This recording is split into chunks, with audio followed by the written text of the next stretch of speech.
Red hat Linux servers को किस तरह इंस्टॉल किया जाता है। तो चले स्टार्ट करते हैं। वर्चुअल मशीन क्रिएट करते हैं सबसे पहले।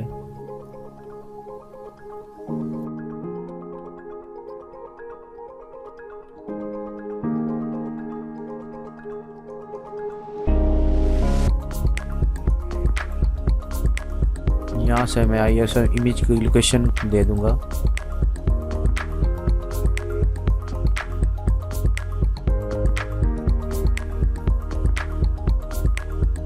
Install red hat enterprise Linux, next enter करूंगा इसको।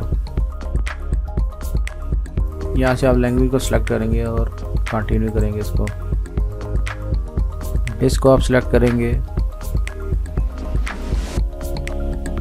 और उसके बाद डन करेंगे, डिलीट करेंगे। यहाँ से पासवर्ड डिफाइन कर लेंगे और उसके बाद बिगिन इंस्टॉलेशन। ये इंस्टॉलेशन का प्रोसीजर स्टार्ट हो चुका है।